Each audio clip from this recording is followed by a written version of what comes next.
Monday, June 13th, and we'll come back home on Friday. So should have a good time. So anyways, here we go. Yeah. Woo.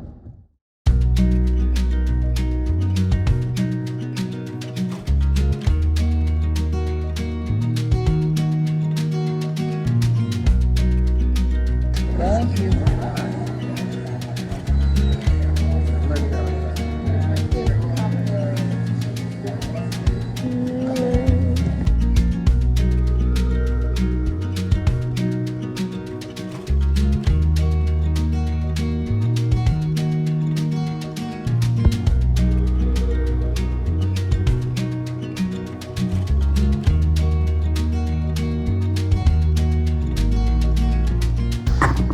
Well, here we are, day one at the Voyageur Canoe Outfitters. As you can see right up here. Actually, take a look at this real quick. Look how high the water levels are. This is underwater. In fact, this is the shore, typically right there. And last year, when we were up here, as you can see the dock, we went down into the dock. And as you can see, go a little bit forward here, it's going up. And there is this long walkway that I'm on. So just step off here, see? Just to get to the dock. So anyways, it's a beautiful night, nice and cool. Bugs aren't too bad yet, knock on wood, so hopefully that's more of what to expect. Gonna retire for bed, get ready for tomorrow morning.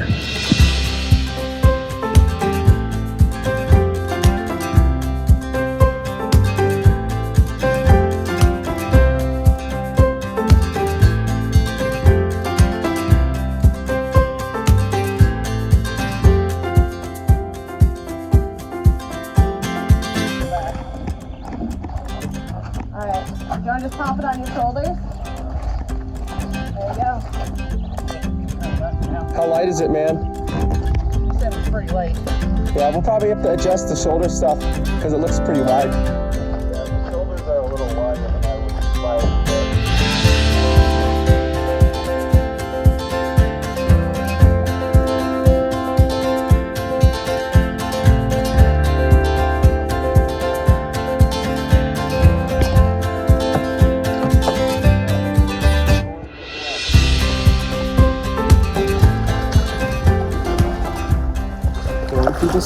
The slog of Larch Creek.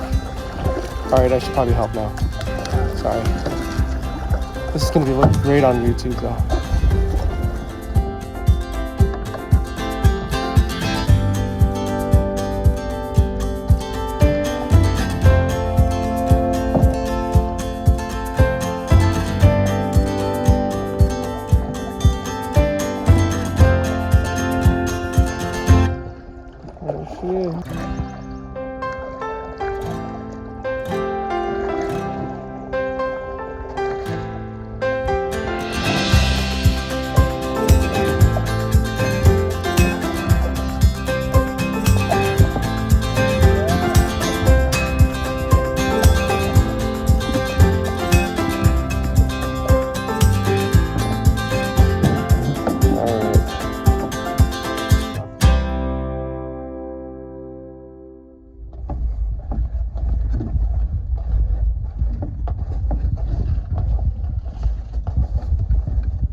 All right, we are one more portage before we get to Nice.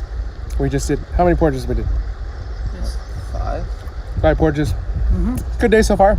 We had a really big wind, kind of on the corner after the third or fourth portage, but other than that, pretty good. The water levels are still super high. Here is a rapids where we used to walk the canoe down, but now there's not even any shore. So again, that's probably what I'm gonna talk about this whole trip, is just how high the water is. So anyways, other than that, good trip. We're ready to go. All right, campsite tour.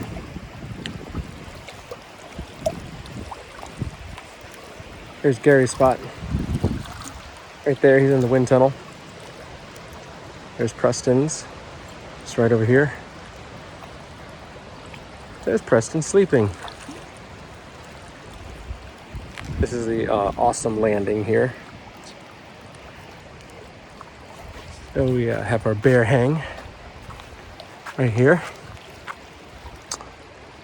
Got 2 like mini snatch blocks and a micro pulley, climbing pulley.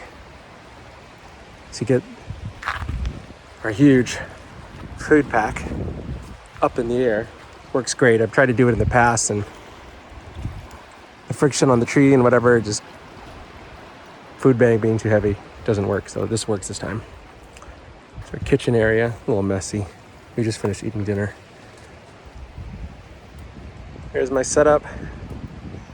Got the tarp, underquilt, bug net. This guy, love him. Nemo, bug out.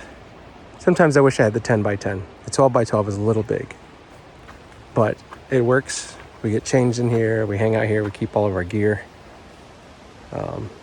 Here's this famous rock we use for everything from setting our dishes on. I think Preston was using it to chop wood.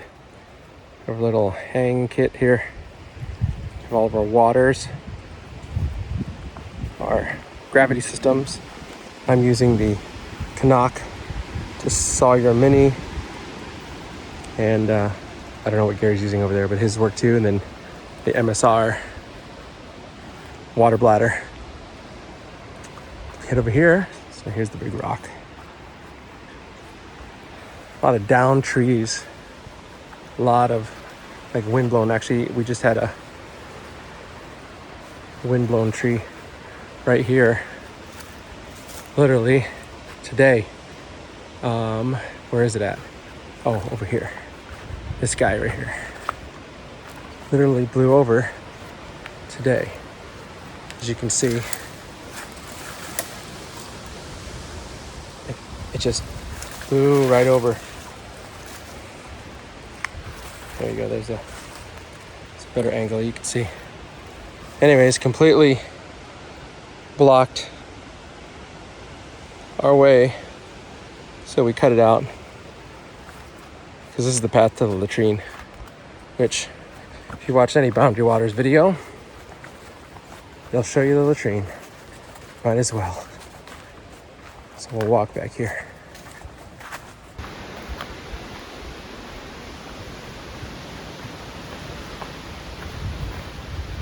Nice little walk.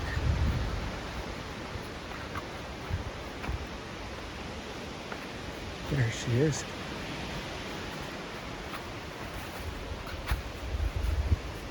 There she is. Thanks to Gary. He set up this little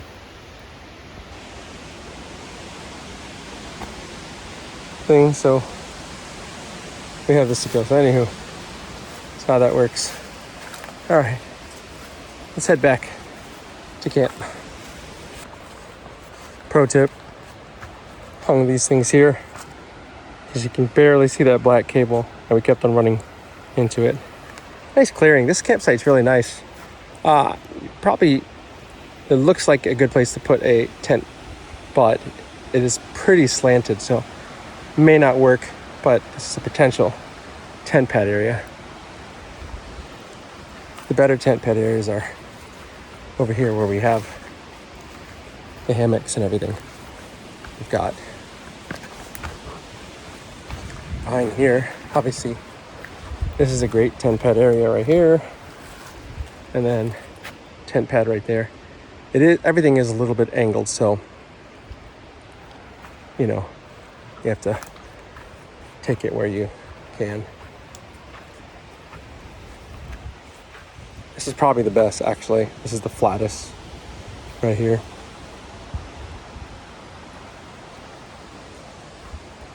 Look what I got. 16-inch walleye. Perfect eater. Here we go.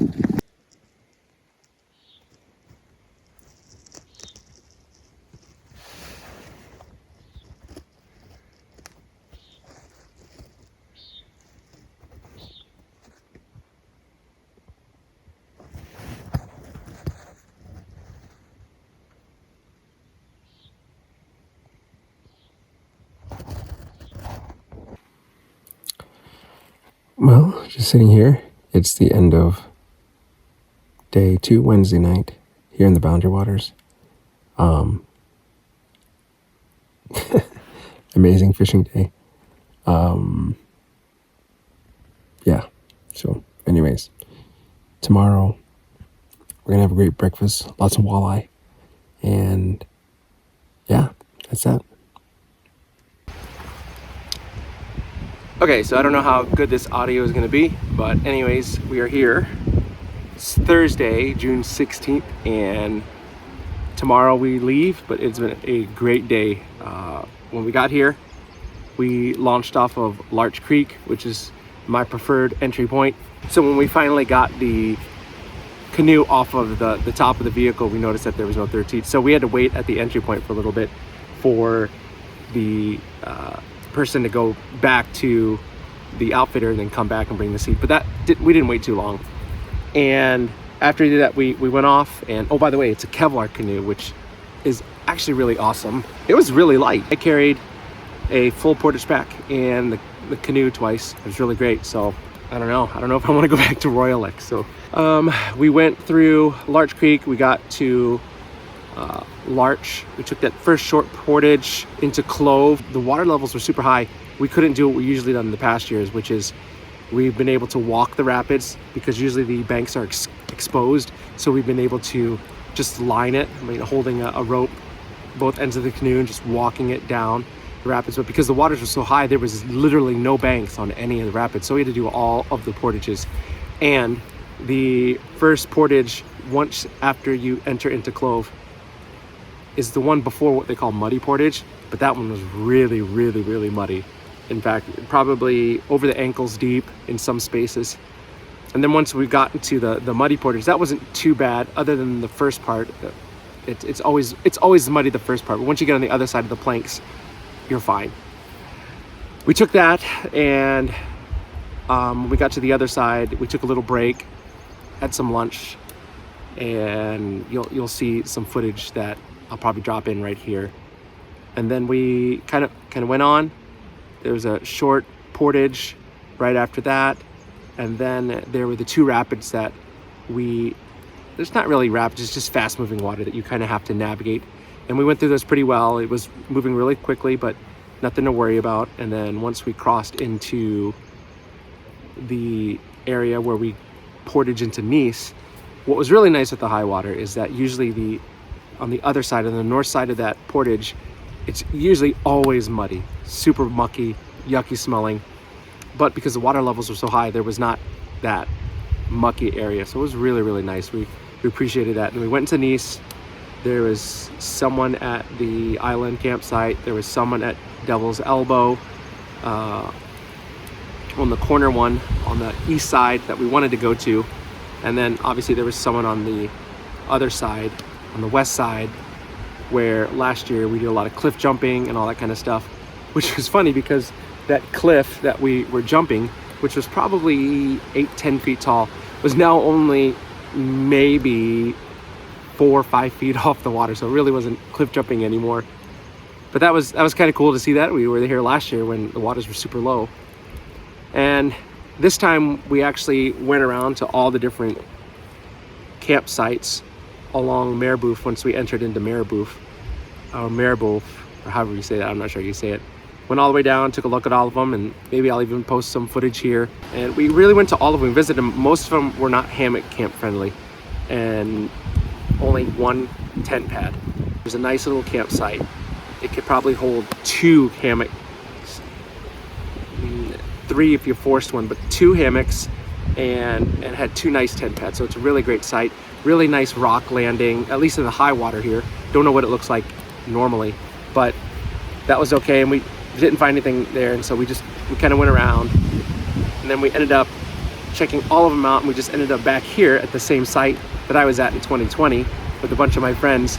And this site was awesome. So we thought in 2020 when we came over Labor Day that it was going to be super buggy, because one of the nice features of this campsite is that, actually if you look right now, you can see, I mean, it is whipping through here right now, and the waves they're not white capping, but it's definitely moving, and it's super windy right now. But in this campsite, you don't really feel it. As you can see behind me, the tarp, that's my setup right there, hammock setup. The tarp is moving a little bit, but when you look out here, it is very windy. And when we were here in 2020, we noticed, first of all, one, there were no bugs because it was colder, but we just noticed that when a storm ripped through that one time we were here, we didn't feel anything underneath the cover, just the way the landscape is. So we said it's a really great site for September. One of the guys that I was with, he said, yeah, it's probably gonna be buggy in the summer. I'll tell you what, this campsite is not buggy at all. I was really nervous when I was looking at all the Facebook posts about the Boundary Waters in the week leading up to this. Everyone said the bugs were terrible. It has not been that bad. So we've been getting the bug spray, using the thermocell. This guy's definitely helped. Glad I got him. Yesterday we went fishing. We went all the way back over to Devil's Elbow. We didn't really catch anything. Trying to think. We did catch stuff on this inlet here. Gary caught his first fish in years. He caught a pike over by near the mouth of that inlet, and then I caught a bass, a smallmouth bass. I think it's a smallmouth bass, but here's a picture of it. Not very big. We went around, we camped around an island over by Devil's Elbow, and that was kind of fun. We just hung out there, had snacks, and just talked, whatever. And ended up talking to some people who were camped on the campsite, and people were kind of, it was really busy. I'm glad we didn't get that campsite. It's really busy by Devil's Elbow because everyone's fishing near there. I haven't seen anyone catch anything, but everyone says that's where you're catching. We found here is the best. So last night we were catching walleye left and right. Gary caught a freaking 18-inch walleye. 18 and a half. He was, for those of you who want to know, he was jigging. He was jigging on a paddle tail, and he was. How were you retrieving it? You were just slow reel with a twitch every once in a while. So you're just slow retrieving with the twitch, and every once in a while. That's what he was doing. First night I was using a tickle tail, and I was doing the Tom Boley on YouTube. He always talks about letting it hit the bottom, popping it, holding it, let it fall, real slack, and popping it. And I was doing that. That's where I caught all 3 of those, and I caught those on a 4-inch. I was using power bait tickle tail. But then last night I don't even know the measurement. I'm gonna have to measure it when I get home. I took a picture of it here, and I'm gonna measure the board that I used to measure it. But when I get home, I'm gonna measure it. I don't know. It was like in excess of 20. Yeah, it was like 20. Yeah, well, the measure on it is 18 lines, so yeah. it passed 18 lines by about 3 or 4 inches. Yeah, so huge walleye. We're gonna eat him here soon. He's on the stringer. The 18-inch walleye is on the stringer. Oh no, wait! I threw back the big one because he was too big. 18's still on. So the 18's still on there, and the 15 or 14 or something like that, or something 16. like that. 15, I think, is on there. 2 good eaters. So we're gonna have that for lunch, as well as the walleye we caught the other day. And yeah, that's it for now. So just gonna enjoy the rest of the day.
So, I know there are a lot of people out there that say, I never filter my water. Yeah. There's just one good reason to filter your water. Because, yeah, these guys, I don't even know what these are. If you know what this is, let me know. Leave a comment. Let me know in the comment section what these guys are if you know. I have no idea. All right, Preston. What's up? Highlights of the trip and lows. What's your high? What's your low? Low wasn't being able to see the stars because the moon was too bright. High, I'd probably say watching you reel in a 4-foot fish without a fishing line. Nice. And just, getting to be up here in general. Awesome. Anything you want anyone to know about the Boundary Waters? It's worth visiting. At least try it once. At least try it once. That's what he says. Gary? Yeah. Let's see. Highs, lows. I always do lows and highs. Okay, the 'cause you lows, wanna yeah. end on a high Lows, note, you know? high, yeah. So lows, definitely trying to get to latrine with the mosquitoes, trying to attack your face and everything else, all your other body parts. Yeah. Highs, probably caught as many fish this trip as I've ever caught on a trip, so that's great, fantastic, and at least one of them was a walleye, so I'm very happy. I mean, just a semi-high just for the revenge sake is the swarms of dragonflies that we got to see invade and clear most of the campsite of the mosquitoes. It was amazing. So yeah, that was cool. There you go. Okay. So this is my 17, skipped 18, 19, 20, 21, 22. So it's my fifth. Did I do my math? Yeah. Fifth trip. Up here to the Boundary Waters. Second time to this campsite. And man, just awesome. And I want to first thank my wife for letting me go. Thank you, Leona. Thank you, Debbie, for letting Gary and Preston go. This would not be possible without them. Some of you know I had open heart surgery end of January. So the fact that I get to be here right now, it has been such a blessing, and these guys made it happen. I wouldn't be here without them. So anyways, lows, because we started with lows. Lows, probably, I just lost probably the biggest fish I'd caught out here. My rod was double bent over, and I was yelling at Preston to grab the net, and just when he got to me, it got away. So I latched onto something huge. So that was the low. That was the low. I'm still kind of bitter about it. The high was actually catching tons of walleye. I don't know how many. We'd have to check. From having gone never caught a walleye to pretty much every fish I caught was a walleye except for the one bass. The one bass and the pike. And the pike, which I don't know if I told the story already. Did we tell the story already? Okay. So it was Tuesday night. We had I'd caught 3 walleye. One of them got away. It bit me in the finger, and well, it didn't bite me. I hit. It's never mind. So I dropped him in the water. We had the stringer out. We were gonna eat him in the morning because it was already night. And we were either gonna eat him for breakfast or eat him for lunch. We ended up eating for lunch.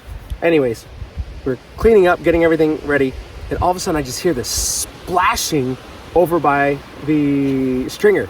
I go over there and I see this huge pike just trying to get at the walleye that we had on the stringer. And mind you, we had, I think, a 15 and a 16-inch walleye. So these were not small walleye, and this pike was big enough to eat them. And anyways, I was actually trying to get the walleye out. Yeah. So I pulled the stringer, and the pike was wrapped up in the stringer, and I actually ended up pulling the pike up the shore. And Gary, you got pictures, right? I do. We So got pictures. yeah, well, here's the picture right here. This is how big the pike looks, and we didn't get an official measurement, but the thing was huge. So it was literally this big. So that's the story of the pike. So that was I know that was Preston's high, but that was another high. That was seriously really good. So yeah, so tonight we're gonna clean things up, and then tomorrow we're gonna head north on the Granite River up to Sag. We're praying for really nice weather. We're praying for, if there is wind, it's a tailwind. Definitely not a headwind, but hopefully no wind at all. That'd be great. It's been windy all stinking day. So I'm hoping that today was nature's way of going, and then it'll take a break tomorrow. Well, that's it. 2022 Boundary Waters trip. Thank you guys for coming. Thank you. Yeah. Thank you. Yeah. Pleasure to be here. So anyways, next time I see you, we'll probably be en route to the falls or at the falls, riding the boat back or whatever. So anyways, that's it for now.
Is I grab the front end edge, Yeah. and I basically just fall back into it. Well, I accidentally grabbed the back edge. Yeah.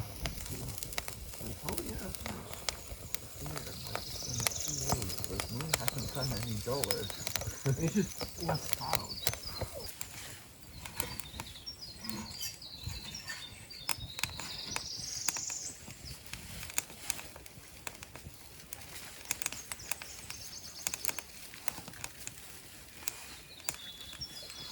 It's not gonna work.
try not to get into the middle.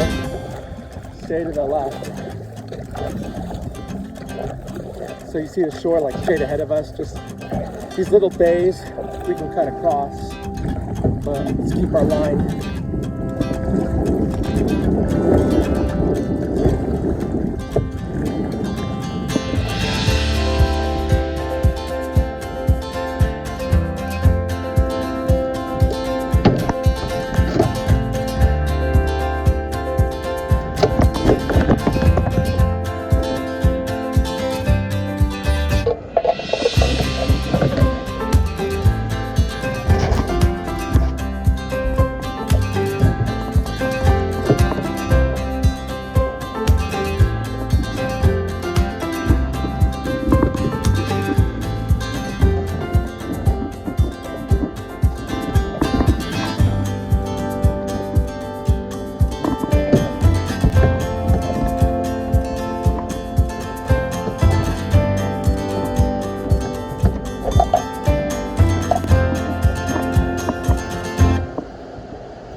Made it.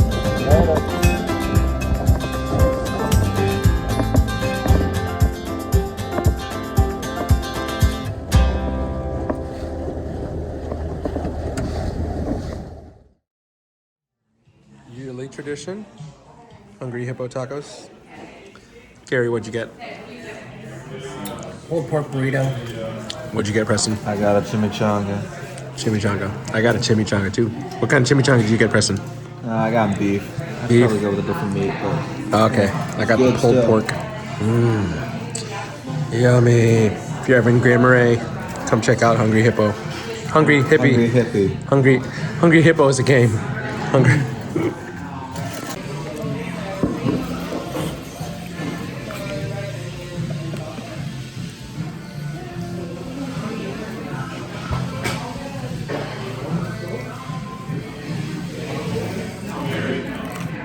This video is going to be epic.